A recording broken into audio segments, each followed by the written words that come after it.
se inscreva e ative o sininho para receber as notificações. Obrigado. Eu gostaria de fazer uma relação entre o sistema da dívida no Brasil e as privatizações, partindo de um breve histórico até o momento atual. Desde Collor e Fernando Henrique Cardoso, nós temos tido privatizações no Brasil de empresas estratégicas, lucrativas, por valores irrisórios, questionáveis. O caso emblemático é a Vale do Rio Doce. Foi privatizada por 3,3 bilhões de reais. Isso, com todas as minas a custo zero. Esse valor nem chegou a ser pago.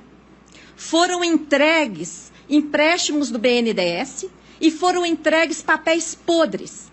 Que papéis podres eram esses? Eram títulos da dívida externa brasileira, emitidos em Luxemburgo, paraíso fiscal, em 1994, resultantes da conversão de uma dívida externa suspeita de prescrição, senhor ministro. Isso nunca foi investigado. É gravíssimo, por isso que eles eram chamados de títulos podres. Eles não correspondiam, eles não preenchiam as regras de comercialização de títulos. Eles não poderiam ser negociados em nenhuma bolsa de valores regular no mundo. O que o Brasil fez com esses títulos? Aceitou como moeda de pagamento das nossas empresas privatizadas a partir de 96.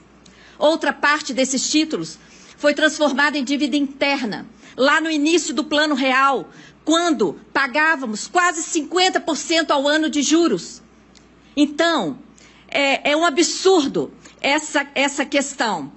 Começou também lá no tempo de Fernando Henrique os leilões dos poços de petróleo, que foram continuados por Lula, continuados por Dilma e continuados por Temer. No período de Collor, foi a Usiminas, Cosipa, Petroquímicas. Fernando Henrique foi o maior plano de privatizações do planeta. Não há registro de plano de privatizações como esse, e me assusta ter ouvido aqui, ministro, que não há registro dos danos disso às finanças públicas. Isso está nos jornais. Ontem, no Estadão, foi pago uma indenização ao Daniel Dantas de 2,8 bilhões. Só uma indenização, 2,8 bi. A empresa foi privatizada por 3,3 bi. Então, é um escândalo. No programa de privatização de Temer, há uma legislação assustadora, a Lei 13.334, que inclui concessão de direitos reais. O que é isso? Nós estamos assistindo a uma privatização da gigante Eletrobras, das distribuidoras, que algumas delas já foram inclusive leiloadas, de ativos da Petrobras, de dezenas de empresas públicas rodovias, prosseguem os leilões de petróleo. Agora, estamos diante de uma infâmia, senhor ministro. Enquanto estamos privatizando essas joias, estão sendo criadas novas estatais, neste momento. Sabe para quê? Para operar esquema financeiro fraudulento, escondido da chamada securitização de créditos. Já foi criada a CPSEC SA em São Paulo, a PBH Ativos SA em Belo Horizonte, a MGI SA em Minas Gerais. Essas empresas emitem papéis financeiros. Esses papéis financeiros possibilitam a geração de dívida pública disfarçada, que está sendo paga por fora, com desvio de arrecadação tributária. É um escândalo que está acontecendo nesse país. Essas empresas, PBH Ativos, CPSEC, MGI, são sociedades de propósito específico. São empresas estatais de economia mista. O projeto de lei que regeria esse tipo de cessão de fluxo de arrecadação tributária, ministro, sequer foi aprovado ainda no Congresso. Mas essas operações já estão acontecendo nesses estados e municípios. Esse projeto é totalmente cifrado. Os senhores que estão acostumados com a legislação, vejam um artigo. A União, Estado, Distrito Federal, Município poderá ceder onerosamente. O que é onerosamente? É uma garantia real do Estado. várias vezes maior do que a operação. Cedeu onerosamente o quê? Direitos oriundos de créditos, tributários e não tributários. Sabe que direitos oriundos são esses? O fluxo da arrecadação. Eu queria ver se esse projeto tivesse escrito: a União, Estado, Distrito Federal poderão ceder com garantia real pública o fluxo da arrecadação tributária. Se tivesse escrito dessa forma, isso jamais passaria, mas já passou no Senado. Nós entregamos a cada parlamentar da Comissão de Finanças e Tributação uma interpelação extrajudicial, esclarecendo para eles o que está por trás desse texto cifrado, para que ninguém possa dizer depois que não sabia o que está por trás. Da mesma forma que os ministros aqui do Supremo não vão poder dizer que não sabiam o que está por trás dessas privatizações, depois de tantos depoimentos aqui do pessoal de Furnas, da Eletrobras, de tantos que me antecederam aqui hoje, com depoimentos importantes, falando dos danos patrimoniais, financeiros e morais à nação brasileira que está representando todas essas privatizações. A propaganda por trás desse negócio fraudulento é que isso iria ajudar a acelerar a dívida ativa, a arrecadação da dívida ativa podre. Mentira! A dívida ativa podre só entra nesse negócio para calcular as taxas de administração milionárias. O que está sendo cedido é o fluxo da arrecadação do crédito líquido e certo, sendo gerada uma dívida pública por fora, que não é contabilizada como dívida, mas como venda de ativo. Vários órgãos de controle já se manifestaram contra, mas não adianta, o esquema continua e tudo mais. Qual tem sido a justificativa para as privatizações atuais, senhor ministro? A crise. Que crise? Veja esse comparativo. O conjunto de privatizações de Temer, incluindo Casa da Moeda, que foi temporariamente retirada, mas está lá nessa conta de 44 bi, Eletrobras, etc. A privatização do pacote de Temer somam 44 bilhões de reais. Olha essa notícia da Globo. Em apenas um ano, de 2014 para 2015, o prejuízo com swap cambial, questionável, tem representação da segunda Câmara do TCU sobre a modalidade de swap realizada no Brasil e ninguém olha para isso. Continuam fazendo. 120 bi de prejuízo em um ano, com garantia de variação cambial para bancos especuladores.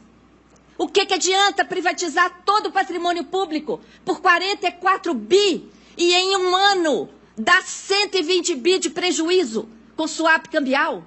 Sabe como foram pagos esses 120 bi? Isso foi transformado em dívida pública, ministro. Outro ponto, a relação da política monetária, que gerou essa crise. Tem uma operação no Brasil que remunera a sobra de caixa dos bancos, disfarçadamente de operação compromissada. São 1 trilhão e 200 bilhões esterilizados no Banco Central, atualmente, gerando escassez de moeda na economia, impedindo a nossa indústria de funcionar, o nosso comércio, impedindo investimentos nas estatais. Esse dinheiro gerou um custo de quase R$500 bilhão nos últimos 4 anos. Nós acessamos os balanços do Banco Central. Foram exatamente 449 bilhões de reais para remunerar a sobra de caixa dos bancos, com a desculpa de controlar a inflação. E eu digo desculpa comprovadamente pelos dados de 2017, porque em 2017 a inflação caiu, o IGPDI deu negativo, o IGPM deu negativo, e essas operações bateram recorde, atingiram em outubro a sua máxima até hoje. O custo da política monetária, ministro, em 2015, juros de 14,25% a taxa básica, quando o mundo inteiro praticava juro próximo de zero ou negativo. Prejuízo de swap, que eu já falei, emissão excessiva de títulos para formar colchão de liquidez, remuneração da sobra de caixa dos bancos, um escândalo que existe no Brasil, remuneração de juros, como se fosse amortização, ferindo a regra de ouro constitucional do artigo 67, inciso 3, gerando dívida para pagar juros, que é despesa corrente. Tudo isso fez a dívida interna crescer 732 bilhões em 11 meses de 2015. Foi isso que jogou o Brasil na crise. E aí, Depois, a dívida cresceu nesse período, 732 bi, não é? Mas os investimentos foram só 9. Isso jogou o Brasil na crise, não é? E aí, depois da crise, eu vou procurar concluir. Depois da crise, aí vem as medidas para justificar a crise, tá? Eu vou ter que saltar essa parte da gênese das privatizações, mas o material fica aí. A gênese da crise, com essas taxas de juros mais altas do mundo, com essa restrição da base monetária nas operações compromissadas, amarrando o Brasil, gerando escassez de moeda e uma despesa de 500 bi em 4 anos para remunerar. O swap cambial indecente praticado no Brasil, os prejuízos do Banco Central que viram dívida e a explosão da dívida, pronto, está criada a crise. E aí, diante da crise, emenda constitucional 95, para amarrar somente as despesas primárias, que correspondem aos gastos de manutenção de todos os poderes do Estado e de todos os serviços públicos prestados à população. Ficou fora do teto o gasto financeiro com a chamada dívida pública. Ficou fora do teto o gasto com recursos para aumento de capital dessas empresas estatais que estão sendo criadas para operar o esquema financeiro da securitização. E as privatizações estão justificadas por essa crise produzida pela política monetária do Banco Central. Nós temos no Brasil um sistema da dívida que exige com ajuste fiscal, privatizações, contra-reformas e etc. A dívida é o maior problema do Brasil, senhor ministro. E está aqui neste Supremo uma DPF, a DPF 59 de 2004, impetrada pelo Conselho Federal da OAB, pedindo que o Supremo exija que o Congresso cumpra a Constituição Federal e convoque a CPI mista para realizar a auditoria, que está prevista na Constituição e nunca foi realizada de forma integral nesse país. Quem ganha com todo esse esquema? O sistema financeiro no Brasil. Eu queria encerrar com esse quadro, ministro. O que nos move, nós somos uma associação sem fins lucrativos, somos voluntários, trabalhamos de graça para o nosso país, fazendo essas investigações, denunciando tudo isso. O que nos move é o fato do Brasil ser a 9ª economia mundial, um dos países mais ricos deste planeta, e ter a pior distribuição de renda do mundo. Vergonhosamente, somos o país mais injusto do planeta. Somos o 79º país no ranking dos direitos humanos, segundo o IDH medido pela ONU. Somos o penúltimo no ranking da educação. Essa situação não pode continuar, ministro. Nós não podemos aceitar a rifa do patrimônio público, que vai piorar ainda mais essa situação existente no nosso país. Esperamos que o Supremo coloque um fim nessa entrega do nosso patrimônio público de forma irresponsável, com valor irrisório, ainda por cima com financiamentos do BNDES e aceitando